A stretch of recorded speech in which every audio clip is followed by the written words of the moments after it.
നിങ്ങളുടെ favourite shows ഇനി ഒരിക്കലും മിസ്സാവില്ല. ഇപ്പോൾ C5 കാണും നിങ്ങളുടെ ഫേവറേറ്റ് ഷോ തികച്ചും സൗജന്യമായി. എന്റെ ഒരു കാര്യം വന്നപ്പോ അമ്മ എന്റെ കൂടെ നിന്നില്ല. എന്റെ പക്ഷം പറഞ്ഞതുമില്ല.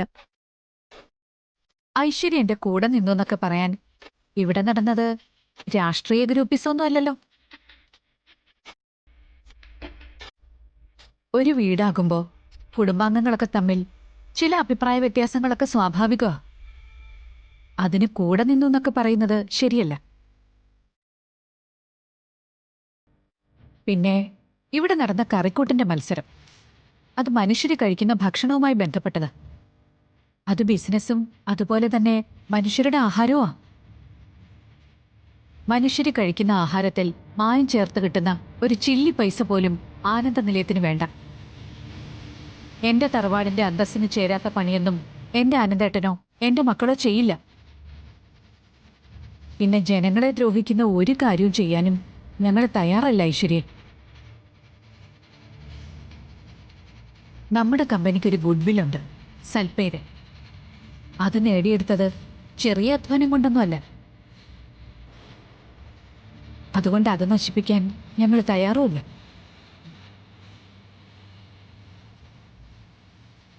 അമ്മ ഈ ഞങ്ങളുടെ കമ്പനി എന്ന് പറയുന്നുണ്ടല്ലോ.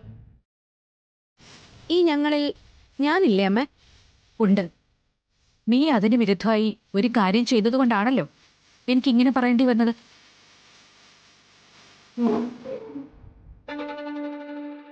നമ്മുടെ കമ്പനിയുടെ നന്മ മാത്രം എനിക്ക് പ്രധാനം. അതുകൊണ്ടാണ് ശ്യാമയുടെ റെസിപ്പി ഞാൻ അനുകൂലിച്ചതും നിനക്ക് പ്രതികൂലമായി പറയേണ്ടി വന്നതും. ശരിയാണ്, എനിക്ക് ചില കാര്യങ്ങളിൽ ശ്യാമയുടെ അഭിപ്രായ വ്യത്യാസം ഉണ്ടായിരുന്നു. അത് നിനക്കും അറിയാവുന്ന കാര്യമാണല്ലോ. എന്നാലും അവൾ ചെയ്യുന്ന നല്ല കാര്യങ്ങളെ എനിക്ക് എതിർക്കാൻ പറ്റുമോ? അമ്മ എന്താ ഇപ്പൊ ഇങ്ങനെയൊക്കെ സംസാരിക്കുന്നത്? നീ എന്റെ ഭാഗത്തു നിന്ന് ആലോചിച്ച് നോക്ക്, അപ്പൊ നിനക്കത് മനസ്സിലാവും. ഐശ്വര്യ, ഇന്നോ ഇന്നലെയൊന്നും അല്ല ഞാൻ ഐശ്വര്യയെ ശ്രദ്ധിക്കാൻ തുടങ്ങിയത്. എൻ്റെ മകൻ അരുണിൻ്റെ ഭാര്യയായി ഈ ആനന്ദ നിലയത്തിലേക്ക് വന്ന അന്ന് മുതൽ ഞാൻ ശ്രദ്ധിക്കുന്നതാണ് ഐശ്വര്യയുടെ സ്വഭാവം. മരുമക്കളെ കുറ്റപ്പെടുത്തുന്നത് എൻ്റെ ശീലമല്ല. അവരെ മക്കളെപ്പോലെ തന്നെ കരുതി സ്നേഹിച്ചിട്ടേ ഉള്ളൂ. അതുകൊണ്ട് പറയുക, വ്യക്തിവിരോധം തീർക്കാനുള്ള ഇടമല്ല ബിസിനസ് സ്ഥാപനങ്ങൾ. ശ്യാമയോട് അന്ധമായ വ്യക്തിവിരോധം ഐശ്വര്യ വെച്ച് സൂക്ഷിക്കുന്നു. അതിൻ്റെ കാരണങ്ങളൊക്കെ എനിക്കറിയാം. ഇതെത്ര നാളായി തുടരുന്നു? ഇനി ഇത് അവസാനിപ്പിക്കാനായില്ലേ? ശ്യാമ ഐശ്വര്യയുടെ ഒരു തെറ്റും ഇന്നേ വരെ ചെയ്തിട്ടില്ല എന്ന് വ്യക്തമായിട്ട് എനിക്കറിയാം. ഞാനേ ഈ കുടുംബത്തിൻ്റെ നാഥനാണ്. ചോദിക്കുക അമ്മയാണ്, ഞാനില്ലാത്തപ്പോൾ ഇവിടെ നടക്കുന്ന കാര്യങ്ങൾ പോലും എൻ്റെ വസ്തു എന്നോട് പറയാം. എല്ലാവരും നോക്കുമ്പോൾ ഞാനും എൻ്റെ ഭാര്യയും തമ്മിൽ എല്ലാ കാര്യത്തിലും അഭിപ്രായ വ്യത്യാസം. അഭിപ്രായങ്ങളുള്ളത് കൊണ്ടാണ് അഭിപ്രായ വ്യത്യാസമുള്ളത്. നിലപാടുകൾ ഉള്ളത് കൊണ്ടാണ് തർക്കങ്ങൾ ഉണ്ടാവുന്നത്. അതൊക്കെ അങ്ങനെ കിടക്കും. പക്ഷേ ഞാനും വസുവും തമ്മിലുള്ള ജീവിതത്തിന് ഒരു ബോണ്ടുണ്ട്. ഞാൻ അത്ര വലിയ തെറ്റാണോ ചെയ്തത്? സംശയം എന്തിരിക്കുന്നു? തെറ്റുകൾ തെറ്റ് തന്നെയാണ്. അത് അംഗീകരിക്കാൻ പഠിക്കുന്നത് അതിനേക്കാൾ വലിയ തെറ്റാണ്. തെറ്റുകൾ പറ്റുന്നത് ഒരു തെറ്റല്ല.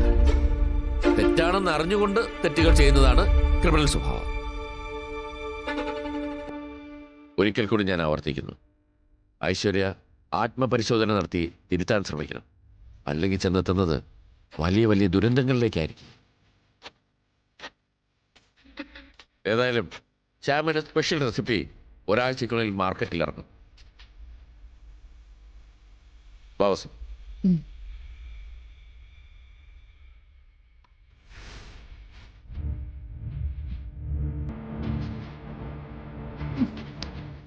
അവളുടെ ഒരു റെസിപ്പി നമ്മളെ കൊല്ലും. അല്ലാതെ എനിക്കിവിടെ ഒരു ജീവിതമില്ല.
ക്രിക്കറ്റ് മത്സരത്തിലെ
ഡൗൺലോഡ് ചെയ്യൂ C5 ആപ്പ്. കാണൂ എല്ലാ എപ്പിസോഡുകളും സൗജന്യമായി.